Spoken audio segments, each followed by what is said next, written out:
इन झूठे मुकदमों के कारण हमारा घर तक बिक गया और हम कर्जे में आ गए। या मेरे को बर्बाद कर दिया है। अब मेरे पास कुछ नहीं है, मेरा मकान भी चला गया, मेरा काम धंधा भी चला गया।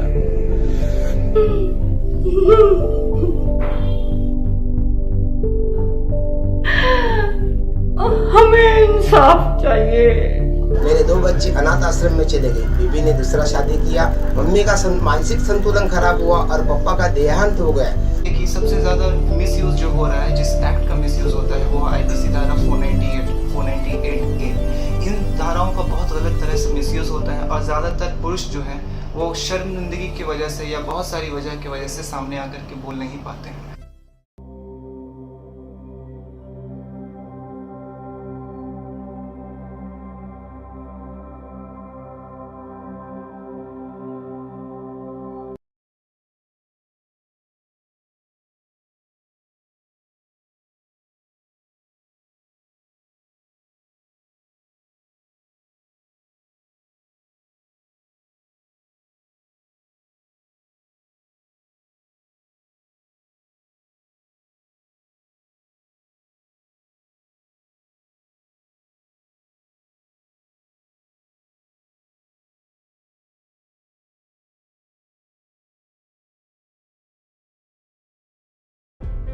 India, a country which about a sixth of humanity calls home.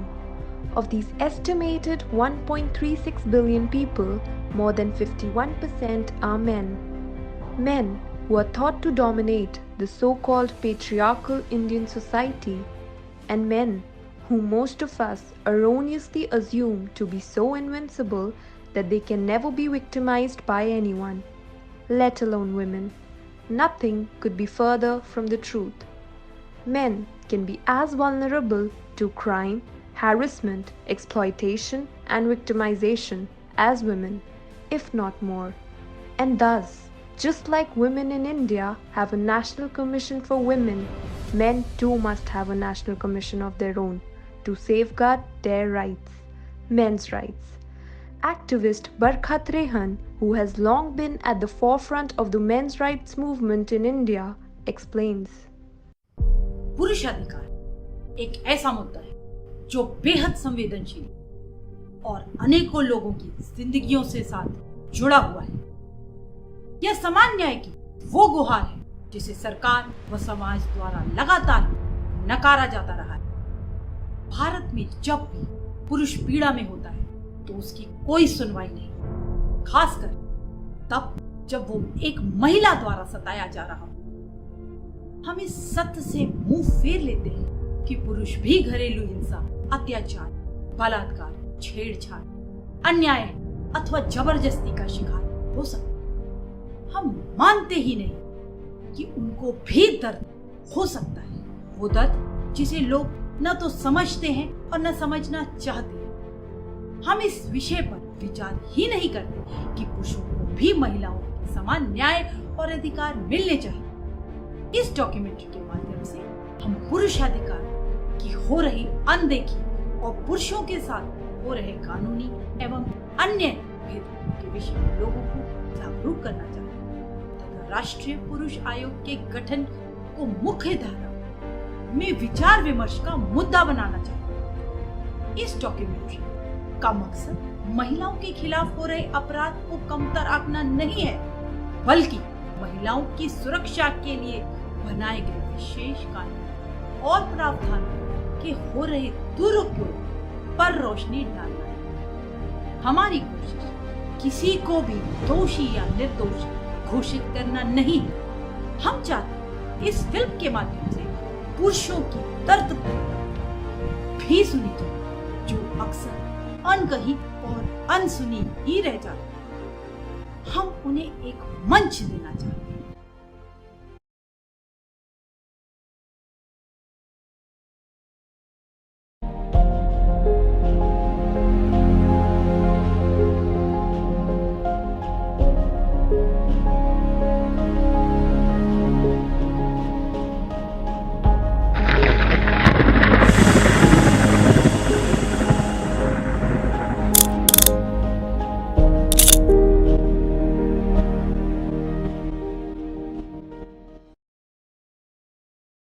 At the core of the men's rights movement in India is the demand for the introduction of gender-neutral legislations and repeal of laws that are biased against men.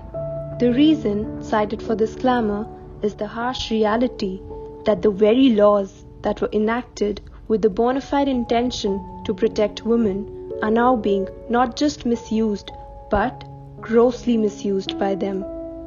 One such instance was a case that made national headlines a few years ago, where a man sitting on a bike and posing for the camera at a busy red light junction in Delhi was accused by a woman of sexual harassment.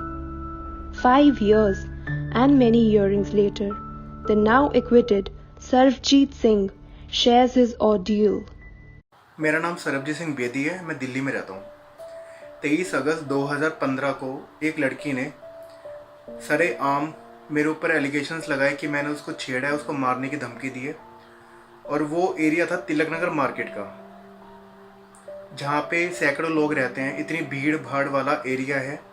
अगर कोई भी इंसान वहाँ पे बदतमीज़ी करेगा तो वहाँ के लोग ही उसको पकड़ के थाने ले जाएंगे, पुलिस के हवाले कर देंगे।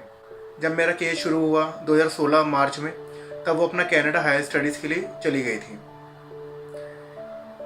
मेरे केस का रिज़ल्ट 2019 अक्टूबर में आया है।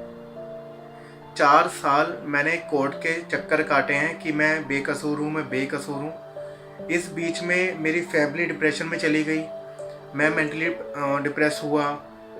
फाइनेंशियली हमें काफ़ी चीज़ें फेस करनी पड़ी क्योंकि इस केस की वजह से मेरी जॉब चली गई थी। तो मैं सरकार से सिर्फ यही रिक्वेस्ट करता हूँ कि मेंस कमीशन बनाया जाए जो हम लड़कों की बात कम से कम सुने और सच और झूठ का वहीं पे पता लगा सकें। Harassment of men by in-laws is rampant in India.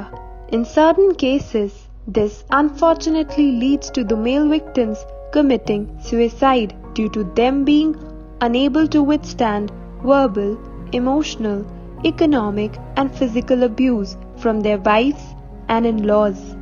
It is observed that the police don't take any action even if the suicide note of a man states that he was tortured by his wife and in-laws.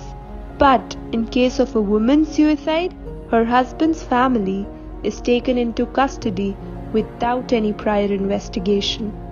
This is where the need for a National Commission for Men is painfully felt. A grieving father recollects his son's tragic loss due to harassment by in-laws. मेरे बेटे जितेंद्र सोडी ने अपनी मंगेतर और उसके परिवार वालों के द्वारा सताए जाने के कारण फांसी लगाकर खुदकुशी कर ली थी। सारे सर्कमस्टांसिस क्लियर होने के बावजूद दिल्ली पुलिस ने FIR दर्ज नहीं की और यह कहा कि वह एक लड़की के खिलाफ FIR कैसे कर सकते हैं।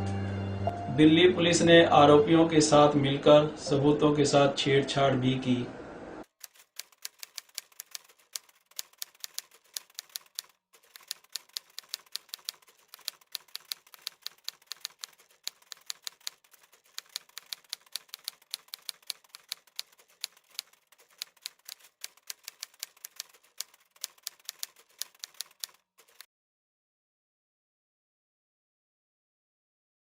You see, in the recent years, we have seen the phenomenon that in so many matters, when a case is filed against a male member of the society, male counterpart of the society by a female counterpart of the society, the moment an FIR is registered, the moment a case is registered against a male counterpart, then what happens? There is a lot of hue and cry against that person.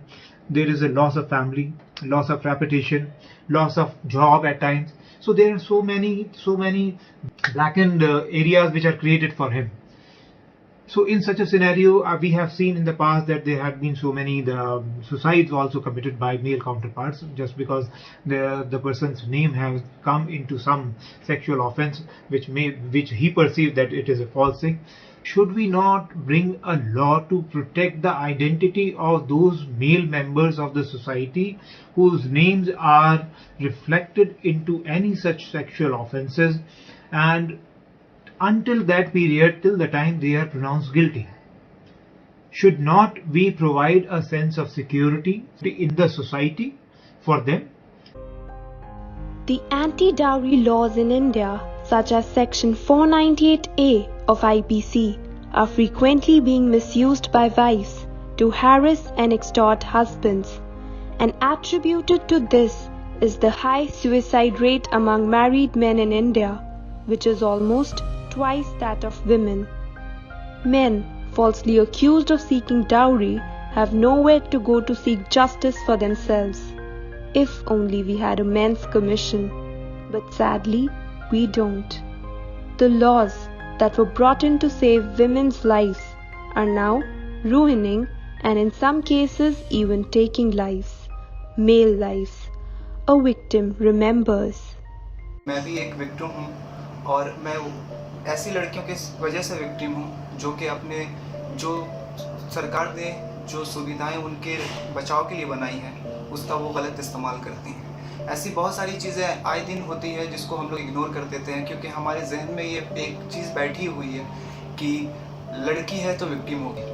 ये बिल्कुल गलत है। आज के time में पुरुष सबसे ज़्यादा विक्टिम है और आप अगर इसे कहीं से भी देखते हैं या आप गूगल में चेक करिएगा तो आप वहाँ देख पाएंगे कि सबसे ज़्यादा मिसयूज़ जो हो रहा है, जिस एक्ट का मिसयूज़ होता है वो आईपीसी धारा 498A।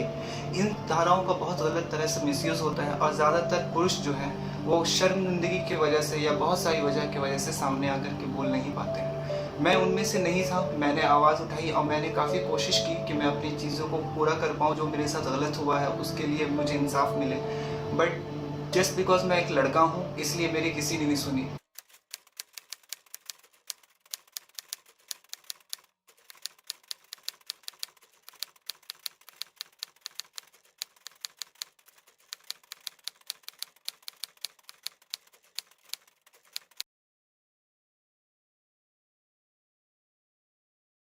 I came across many complaints by the women under section 498A of the Indian Penal Code. If you will see the figure or see the data of all over India, there are 1 lakh cases registered under this section all over India. There is a need of amendment in section 498A. False cases filed by wives under IPC section 498A not only take a massive toll on the husbands accused of cruelty, but also on the husband's family and relatives, who are all also covered under the law. This section does not define the term relative, and hence anyone and everyone from a few days old infant to a 90-year-old mother-in-law can be and are named in the FIRs. This causes immense trauma to the husband's family. The following case is one such instance.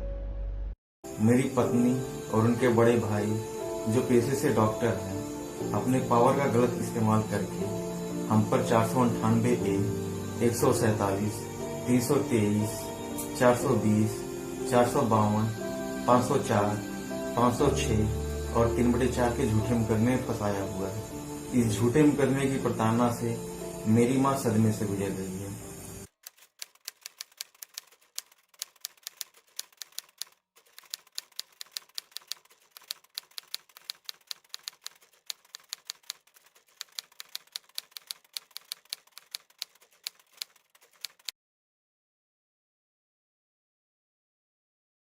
आप अपनी जिंदगी से अपने पिता, अपने भाई, अपने दोस्त, अपने पति की भूमिका को नजरअंदाज नहीं कर सकते। दोनों को एक दूसरे की बराबर जरूरत है। लेकिन पिछले कई सालों के आंकड़े बताते हैं कि जो संविधान ने महिलाओं को कानून दिए हैं उनका वो जमकर दुरुपयोग कर रही हैं। और आंकड़े ये भी कहते हैं कि पुरुष जो है, शादीशुदा पुरुष जो हैं, वो महिलाओं के कंपैरिजन में आत्महत्या काफी ज्यादा कर रहे हैं। अब ये घातक स्थिति है। और दूसरा, फेमिनिस्टिक नैरेटिव सेट कर रही है पुरुषों के लिए कि नारी सशक्तिकरण का मतलब है hate for man. It has been observed that more and more wives have started filing false 498A cases against their husband and in-laws to settle personal scores. Along with the complaint under section 498A, often on the advice of their counsel, They also accuse the husband's male relatives of other crimes against women, like rape, which makes the harassment worse. This unabated misuse of laws meant for the protection of women must stop. हमारी शादी 2017 में हुई थी। शादी जिस दिन हुई थी उस दिन से मैं और मेरी पत्नी ने सेपरेट मकान में रहते थे और मेरी मम्मी पापा भाई लोग सब अलग रहते थे। शादी से 2 साल के अंदर मेरी बेटी का जन्म हुआ था। बेटी का जन्म होने के बाद मेरी पत्नी ने मेरा और मेरा पूरा परिवार के ऊपर फॉल्स 498A केस दर्ज की थी। उसके साथ ही साथ मेरा बुजुर्ग पिता, मेरा भाई और मेरा भाई का बुजुर्ग ससुर के ऊपर बलात्कार का इल्ज़ाम लगाई थी। इस तरह मैं और मेरा पूरा परिवार फॉल्स केस में फंसे हुए हैं। हमारा देश का संविधान में सभी का समानता का अधिकार है, लेकिन जब एक पारिवारिक विवाद होता है तब पुरुष ही सबसे ज़्यादा प्रताड़ित होता है और उसके साथ ही साथ उसका पूरा परिवार को कोर्ट का चक्कर काटना पड़ता है। हमारा देश का दहेज उत्पीड़न से जुड़े हुए तमाम कानूनों का मिसयूज हो रहा है। मेरे ऊपर मेरी बहू ने 354 यानी कि छेड़छाड़ का झूठा मुकदमा किया हुआ है। एक 68 साल की उम्र में क्या मैं अपनी बहू से छेड़छाड़ करूंगा? मैंने अपने बेटे की शादी घर में खुशियां लाने के लिए की थी, लेकिन मेरी बहू ने अपने परिवार के साथ मिलकर षड्यंत्र रचकर मेरे ऊपर ही छेड़छाड़ का झूठा मुकदमा कर दिया। हमें ना सरकार की तरफ से कोई मदद मिल रही है, ना ही कानून की तरफ से। लानत है ऐसे देश के कानून पर जो बुजुर्गों को यानी कि 68 साल की उम्र में मुझे कोर्ट कचहरी के चक्कर लगाने पड़ रहे हैं। क्या ये कानून यूं ही चलता रहेगा? एक तरफा कानूनों के चलते आज पुरुष आत्महत्या कर रहे हैं। क्या ये पुरुष ऐसे ही आत्महत्या करते रहेंगे? क्या ये सरकार इसके बारे में मुझे बताएगी कि मैं क्या करूं? मेरी पत्नी रुखसार ने थाना खरखोदा में मेरे छोटे भाई पर बलात्कार का झूठा मुकदमा दर्ज करवाया है, जो कि मेरा छोटा भाई बिल्कुल बेकसूर है। और मेरे ससुर ने यही कहा कि या तो 5 लाख रुपए दे दो, नहीं तो तुम्हें झूठे केस में फंसवा देंगे, दहेज प्रताड़ना के झूठे केस में फंसवा देंगे। और साथ साथ मेरी पत्नी ने कोर्ट में भी दहेज प्रताड़ना का झूठा मुकदमा दर्ज करवा दिया था। ये धमकियां देने लगे कि अगर तुमने 5 लाख रुपए नहीं दिए तो तुम्हारे पूरे परिवार वालों को झूठे केस में फंसवा देंगे, उनकी ज़िंदगी ख़राब कर देंगे, इस घर की लड़कियों पर झूठा केस डालेंगे। मेरे छोटे भाई पर झूठा बलात्कार का मुकदमा दर्ज करवा चुके हैं। रिश्वत देकर उसकी FIR दर्ज करवा दी गई है। और बलात्कार की शिकायत की मेरे छोटे भाई को पता चली तो मेरा छोटा भाई इतना डिप्रेशन में है कि वो सुसाइड भी कर सकता है। और अगर मेरा छोटा भाई डिप्रेशन में आके सुसाइड कर लेता है तो उसकी मौत के जिम्मेदार मेरे सभी ससुराल वाले और खरखोदा का पूरा पुलिस डिपार्टमेंट जिम्मेदार होगा, अगर मेरा छोटा भाई इन झूठे मुकदमे से सुसाइड कर लेता है तो।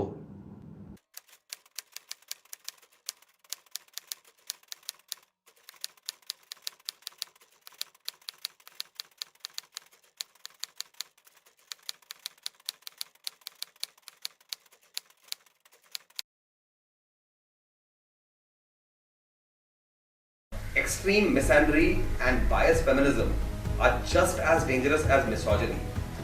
The Indian Constitution very clearly talks about equal rights. So, as an egalitarian society, let us all, men and women together, strive towards building equality between genders. Another bunch of laws that are often misused by women in India are the laws relating to rape. These laws are not gender neutral and protect only women, while also not sanctioning cases against women for committing the same offence. This is precisely why rape reporting laws in India are said to be unfair to men. The falling conviction rates are a testament to the hike in number of fake cases being filed. The lack of a penalty for falsely reporting rape has encouraged false cases, so much so that some women go on to file multiple false rape cases against the same man as a victim recounts. मेरे ऊपर 2013 में एक लड़की ने झूठा rape का case लगा दिया था, जिसमें करीबन 2.5 साल मैंने भिवानी जेल में व्यतीत किए और फिर जमानत होने के बाद 15-20 दिन में ही दोबारा से फिर उसी लड़की ने वही एलिगेशन दोबारा से फिर से लगा दिए, जिसमें करीबन 3 महीने मैंने रोहतक जेल में व्यतीत किए। इस दौरान मुझे जो परेशानियां उठानी पड़ी या मेरे घर वालों को जो भी सहन करना पड़ा, उसके लिए अब मैं किसे जिम्मेवार मानूं। Section 498A of IPC has now unfortunately become an instrument of extortion. Wives, along with their relatives, extort money and other valuables from the husband's family by threatening them with false 498A cases against them if their unjust demands aren't fulfilled. In some cases, the wife and her relatives might even resort to assault. The frequency of domestic violence against men has increased in recent years. Many such cases go unreported as men fear false accusations against them in reprisal, like what happened in the following case. शादी के 5 दिन के बाद ही मेरी पत्नी ने लड़ाई झगड़े करने शुरू कर दिए। उसके मायके से कॉल आती थी और कॉल के बाद वो लड़ाई झगड़ा करती थी और अपना सामान पैक करके घर से अक्सर भागा करती थी। उसके बाद उसके मायके वाले आते थे, हमें झूठे केसों में फंसाने की धमकियां देते थे। हमसे 11 लाख 12 लाख इस तरह करते करते उन्होंने 25 लाख तक की डिमांड करनी शुरू कर दी कि हमें इतने लाख रुपए दो, नहीं तो हम तुम्हें दहेज प्रताड़ना के झूठे मुकदमे में फंसा देंगे। ये सिलसिला इसी तरह कुछ टाइम तक चला। 5 दिन के लिए आती थी, कलेश करके चले जाती थी, फिर धमकियाँ, फिर 4 दिन के लिए आती थी, कलेश करके चले जाती थी, फिर धमकियाँ, फिर एक बार 2 दिन के लिए आई, कलेश करके गई। रात को 2:30 बजे मेरी सास, मेरी पत्नी, मेरी साली और मेरी पत्नी के मामा और 2-4 अज्ञात व्यक्तियों ने हमारे घर पर अटैक किया और हमारे साथ बहुत बुरी तरह मारपीट भी करी, जिसके बाद इन्होंने हमारे ऊपर दहेज प्रताड़ना 498A का झूठा मुकदमा कर दिया। The menace of false cases filed under the Indian anti-dowry laws hasn't spared non-resident Indians either. Sometimes, while visiting India, men are accused under the laws like Section 498A of IPC and get arrested by police without verifying if the case is genuine and their passports are seized. These cases often take a long time to clear up, and as a result, the men lose their jobs abroad due to frequent travels to attend the court or being unable to leave India. Countries like Canada and the United States have even issued travel advisories warning of India's anti-dowry laws misuse in the past. An NRI who was accused of domestic violence by his wife shares his experience. I'm a British-born citizen and permanent resident of the United Kingdom. My parents and I were framed in a fabricated domestic violence case by my ex-wife in Alipur Court in Kolkata, December 2016. No summons were served on me at my residential address in the UK, nor am I an Indian citizen. Order against me passed the following working day without giving me any realistic opportunity to defend myself in court and prove that my ex was lying.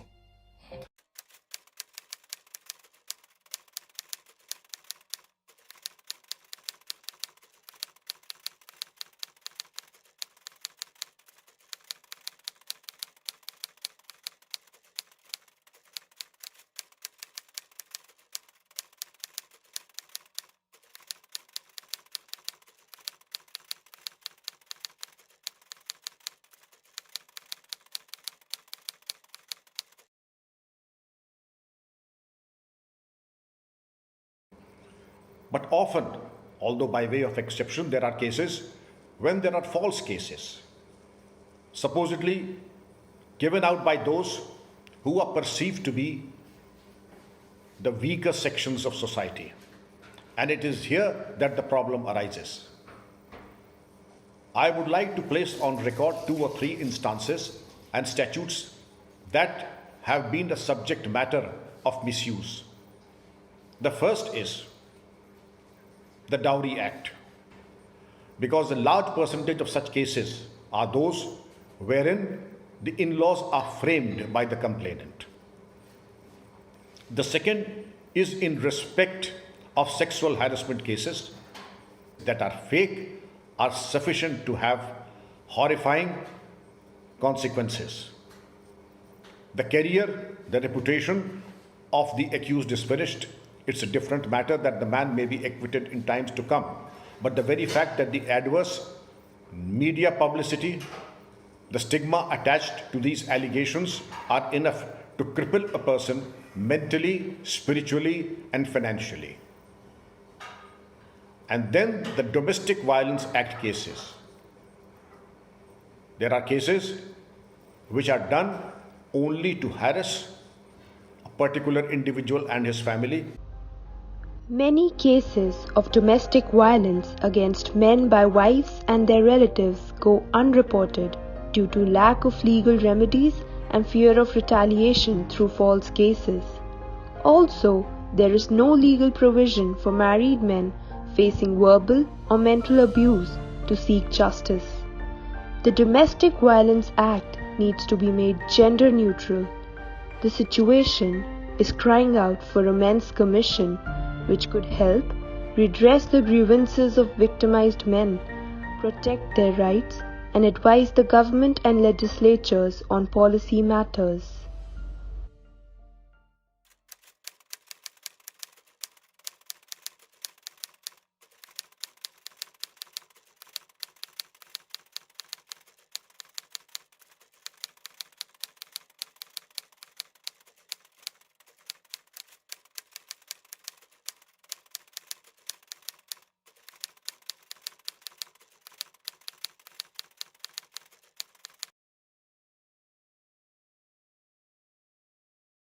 मैं पूरे होश हवास में अपनी बीवी से, अपने ससुरालियों से प्रताड़ित होके आत्महत्या कर रहा हूँ।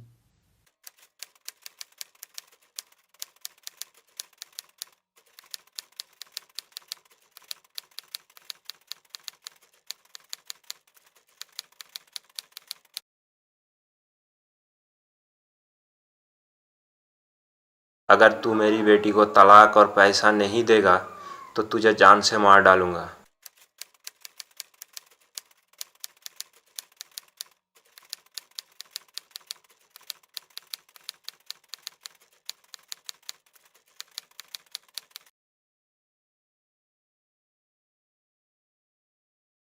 तो जब मैंने शिकायत की थी उनके खिलाफ तो पहली बार उन्होंने मेरे ऊपर 498 लगाया था शादी के 16 साल बाद।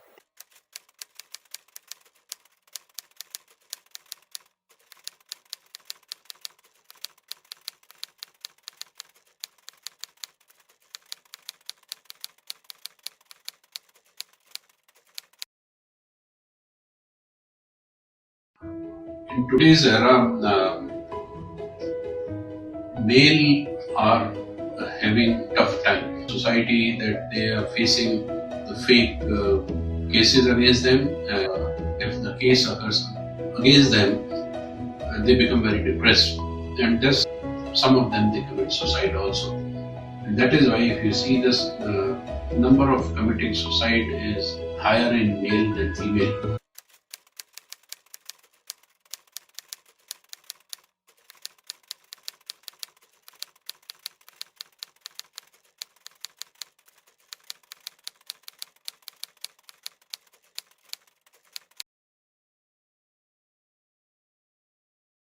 ਵੀਹ ਲੱਖ ਰੁਪਏ ਦੀ ਡਿਮਾਂਡ ਕਰ ਰਹੇ ਨੇ। ਅੱਜ ਮੇਰੇ ਤੇ ਉਹਨਾਂ ਨੇ ਵੂਮਨ ਸੈੱਲ ਦੇ ਵਿੱਚ ਜਾ ਕੇ ਝੂਠੀ ਦਰਖਾਸਤ ਦੇ ਦਿੱਤੀ ਹੈ।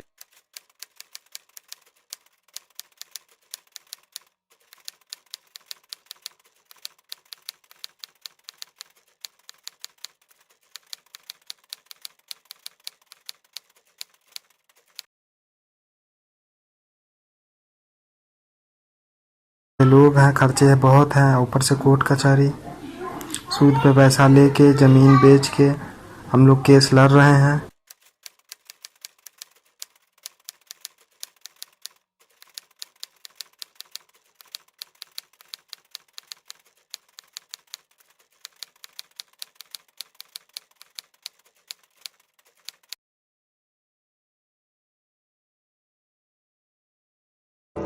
झूठा मुकदमा दर्ज करवाकर फिर लाखों रुपए ऐंठे जाते हैं।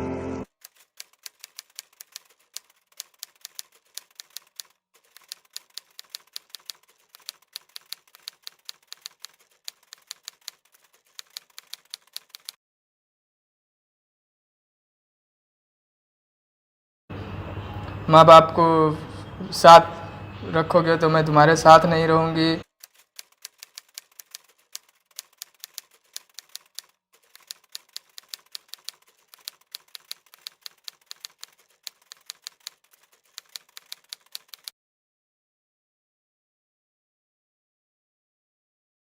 उसका भाई बोलता है कि हमको 7 लाख रुपये दो, नहीं तो नहीं दोगे तो झूठे केसों में फंसा देंगे।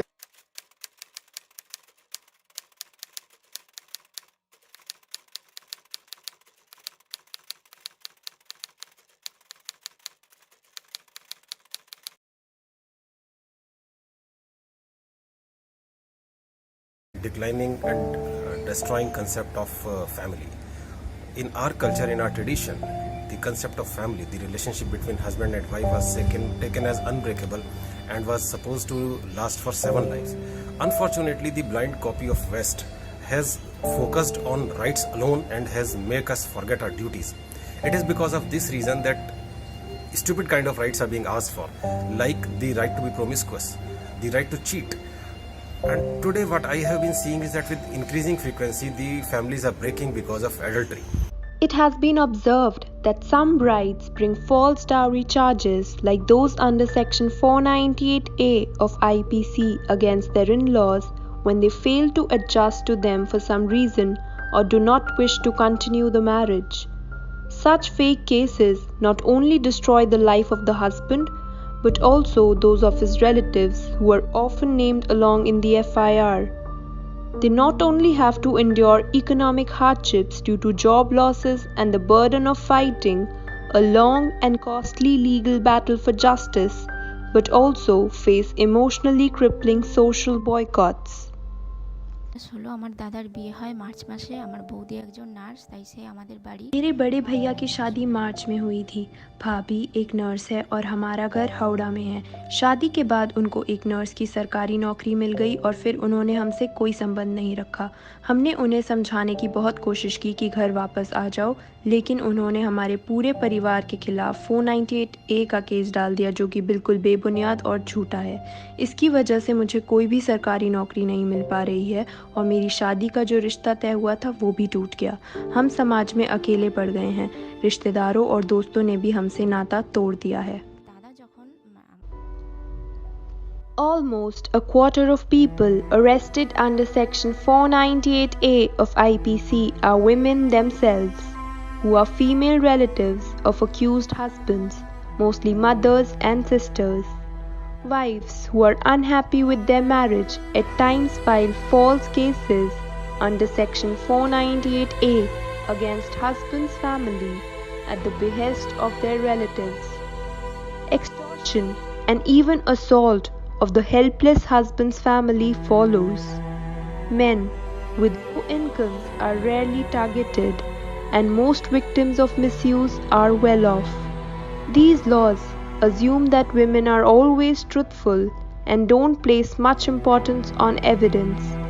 A mother-in-law who's a victim of this legal terrorism remembers.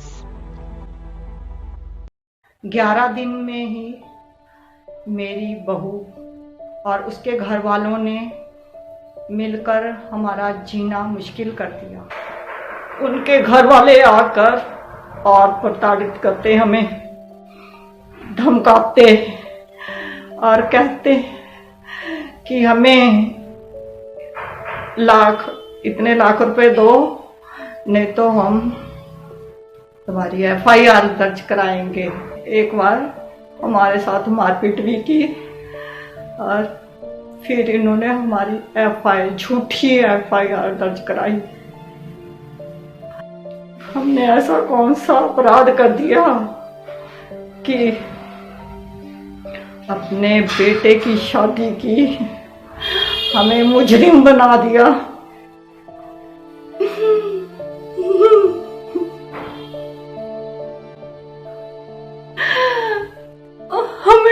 इंसाफ चाहिए।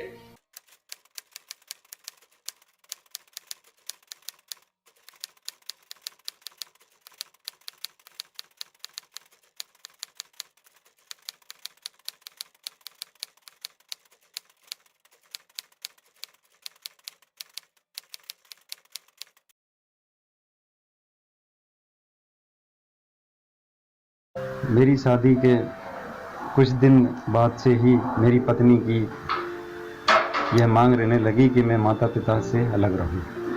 मेरी पत्नी मेरे माता पिता के साथ रहना नहीं चाहती।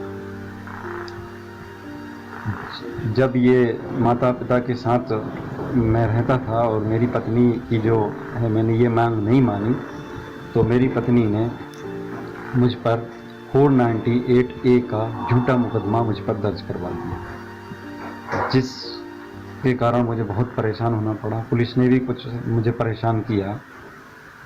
Divorce, child custody and adoption laws in India are biased against men.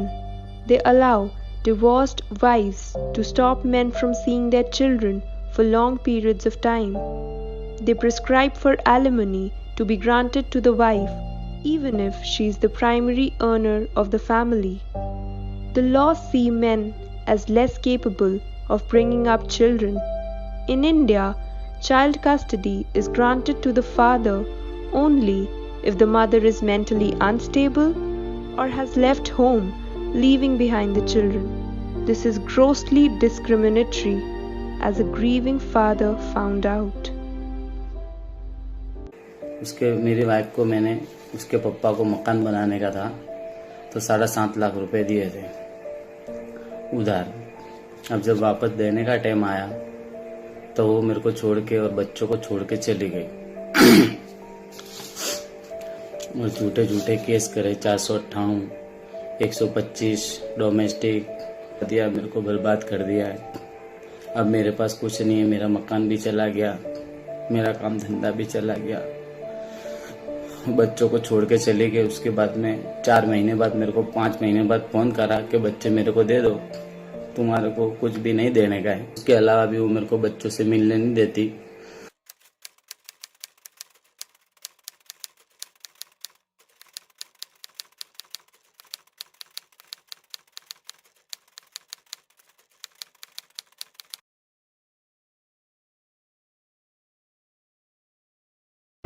एक ऐसा समाज, एक आदर्श समाज जिसमें स्त्री पुरुष समानता हो, ऐसा हम चाहते हैं। तो फिर केवल पुरुष ही क्यों निशाने पर बनाया जाए और पुरुष ही क्यों हर बार सवालों के घेरे में हो? वही व्यक्ति पुरुषार्थी होता है, हिम्मत वाला होता है, जो प्रवाह के विरुद्ध भी बोल सकता है, तैर सकता है। और इसलिए समाज अगर केवल इस भावना से कि सच है लेकिन समय ठीक नहीं है ये बोलने का, इस कारण से इसके साथ खड़ा नहीं है, पुरुषाधिकारों के साथ खड़ा नहीं है, तो ऐसा षंड समाज कुछ नहीं कर सकता। इसलिए ऐसे समाज के विरुद्ध अर्थात प्रवाह के विरुद्ध बोलने का साहस आपको करना चाहिए।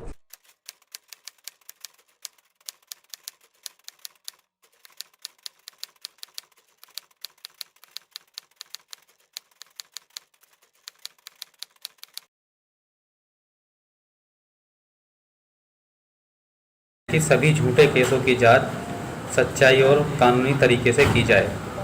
अगर हम गलत हैं तो उसकी सज़ा हमें मिलनी चाहिए। अगर वो गलत हैं, उन लोगों ने झूठा केस किया है, तो उसकी सज़ा भी लड़की पक्ष वालों को भी मिलनी चाहिए।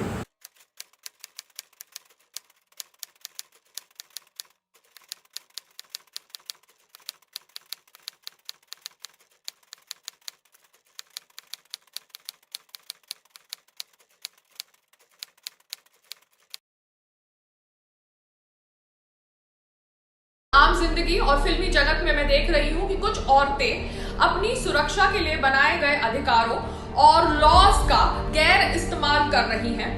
वो पुरुषों को ब्लैकमेल करती हैं, बदला लेती है, नाजायज तरीके से पैसे वसूल करने का षड्यंत्र रचती है और उनके माँ बाप के खिलाफ भी साजिश रचती है। तो ऐसी औरतों को सजा मिलनी चाहिए और इसके लिए जो भी कार्य पुरुष आयोग कर रहा है मैं उनका समर्थन करती हूँ, बिकॉज भारत के अंदर जेंडर इक्वालिटी होनी चाहिए। फेमिनिज्म के नाम पर इनोसेंट पुरुषों को टारगेट करना बंद कीजिए। नमस्ते। The rape reporting laws and sexual harassment laws in India are extremely unfair to men. Many women misuse these laws to take revenge on men they have disputes with. Sometimes even the police implicates innocent men into false rape cases. The accused men are often denied bail in these cases and languish in jail for years together, while their cases drag on in the courts. To add to this unwarranted suffering, fake rape cases utterly destroy the accused and his family, mentally, economically, socially, and emotionally. The fact that they are hardly ever punished for filing fake cases encourages women to do so. No one compensates men for the huge losses they endure, even after they are acquitted, as a victim describes. 2009 में मुझ पर एक बलात्कार का खोटा आरोप लगा गया था, जिसमें पुलिस वाले ने नकली सबूत जमा करवा के एक तरफा मुंबई सेशन कोर्ट ने फैसला दिया था। 10 महीना अंडर ट्रायल चलने के बाद मुझे 7 साल कारावास और 400 रुपये दंड ठोक दिया था। वो 7 साल शिक्षा के भीतर मुझे कोई जमानत या पैरोल रजा या संचित रजा या फिर मेरे पापा के ऊपर, पिताजी के ऊपर डेथ पैरोल भी नहीं दी गई थी। बता दो दोस्त कि इस शिक्षा के भीतर मेरे 2 बच्चे अनाथ आश्रम में चले गए। बीबी ने दूसरा शादी किया, मम्मी का मानसिक संतुलन खराब हुआ और पापा का देहांत हो गया। जब उनको पता चला कि मुझ पर मेरे बेटे के ऊपर बलात्कार का आरोप है, तो फिर उनको हार्ट अटैक आके उनकी जगह पे मौत हो गई। Of all arrests made under the Indian Penal Code, 6% are made under Section 498A. Of all crimes reported under the Indian Penal Code, 4.5% are filed under Section 498A, which is the third highest behind only theft and hurt. During initial investigation, the police finds 9% of complaints under Section 498A to be false or under the wrong law. Of the cases that go to trial, only 15% result in conviction, which is a very low number and only going lower, showing that the fraction of fake cases is steadily on the rise.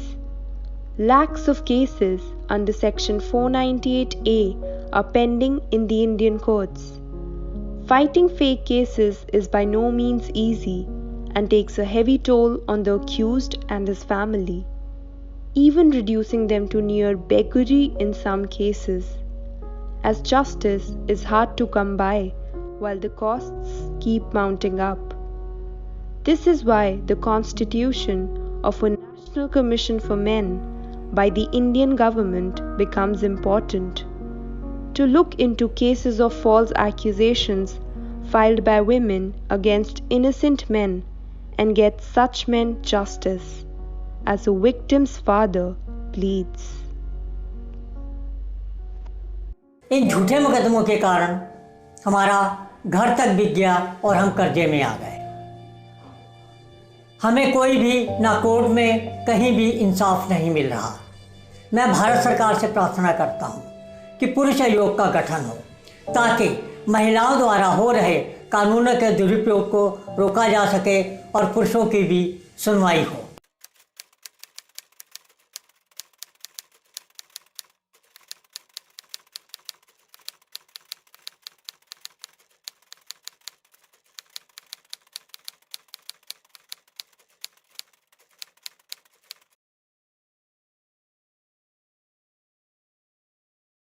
Crime is agnostic of the gender, so should justice be.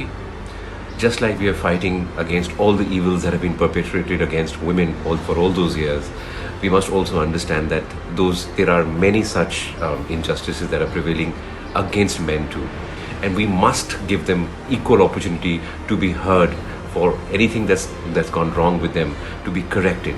So to me, let's all join hands together. We vote for gender neutrality to join the Men's Commission, and I hope that happens.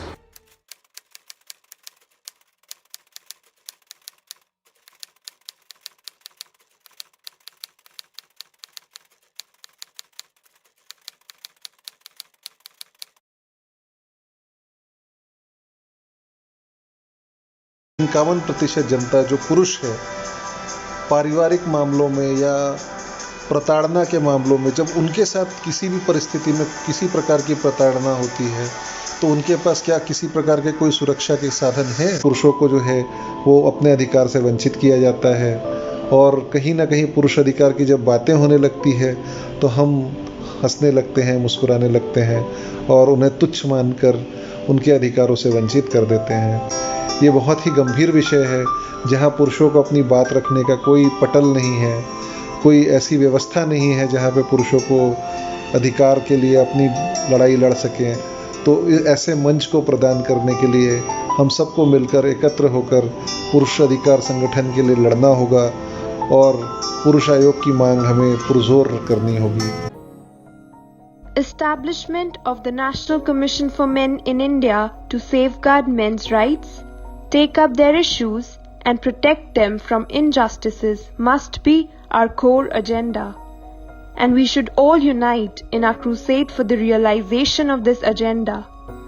Activist Barkha Trehan, who heads an NGO working for men's rights called Purush Ayog, concludes. जब भी किसी महिला पर अत्याचार होता है तो महिला आयोग सबसे पहले आवाज उठाता है और उस महिला को न्याय दिलवाता है।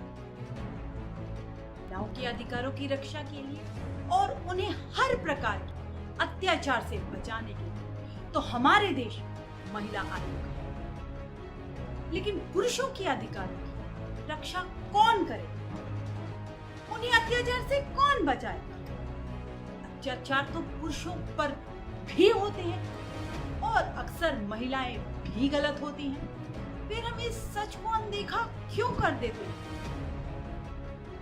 जब महिलाओं के लिए महिला आयोग है तो पुरुषों के लिए राष्ट्रीय पुरुष आयोग का गठन क्यों नहीं होना चाहिए? क्या पुरुष अधिकार अहमियत नहीं रखते? राष्ट्रीय पुरुष आयोग की स्थापना के लिए हमारा प्रयास निरंतर जारी है।